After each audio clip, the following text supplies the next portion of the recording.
സംസ്ഥാനത്തിന്റെ വികസനത്തിൽ പങ്കാളികളാകുന്ന അത് തൊഴിലാളികൾക്ക് ആത്മീയ കരുതലൊരുക്കി മലപ്പുറം എടവണ്ണയിലെ ലജ്നാത്തുൽ ഇസ്ലാഹി മഹല്ല് കമ്മിറ്റി തൊഴിലാളികൾക്ക് ഹിന്ദിയിൽ ഖുതുബ നിർവഹിക്കാൻ സൗകര്യമൊരുക്കിയിരിക്കുകയാണ്. ഇതാണ് റിയൽ കേരള സ്റ്റോറി എന്ന് അതിഥി തൊഴിലാളികളും പറയും.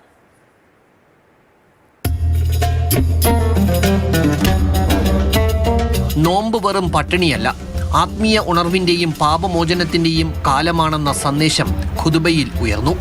സഹവർത്തിത്വത്തിന്റെയും മാനവികതയുടെയും ഒരു മാതൃക കൂടി. കുടുംബം പോറ്റാൻ ജന്മനാട് വിട്ട് കേരളത്തിൽ എത്തിയ അതിഥി തൊഴിലാളികളെ ചേർത്ത് പിടിച്ച ഒരു സമൂഹം. നമ്മുടെ അതിഥികൾക്ക് ഹിന്ദിയിൽ ഖുതുബ നിർവഹിക്കാൻ സൗകര്യമൊരുക്കിയത് എടവണ്ണയിലെ നജ്നത്തുൽ മഹല്ല് കമ്മിറ്റിയാണ്. സൗഹൃദത്തിന്റെയും ഉദാഹരണമായി മാറിയ ഒരുപറ്റം മനുഷ്യർ.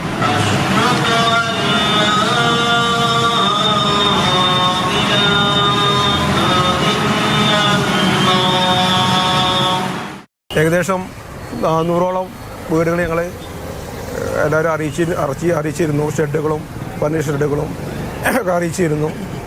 അതിൻ്റെ അടിസ്ഥാനത്തിൽ ഏതായാലും എല്ലാവരും വണ്ടി നിറയെ ആൾക്കാർ ഇവിടെ പങ്കെടുത്തു. അൽഹംദുലില്ലാ. ഇടവണ്ണ ജാമിയ നദിവിയയിലെ ഖുർആൻ അധ്യാപകനാണ് ഉറുദുവിൽ ഖുതുബയ്ക്ക് നേതൃത്വം നൽകിയത്. പള്ളിയുടെ ഇരുനിലകളും നിറഞ്ഞ വിശ്വാസികൾ പുറത്തേക്കും നിരന്ന കാഴ്ച. റിയൽ കേരള സ്റ്റോറിയിലേക്ക് ഒരു അധ്യായം കൂടി.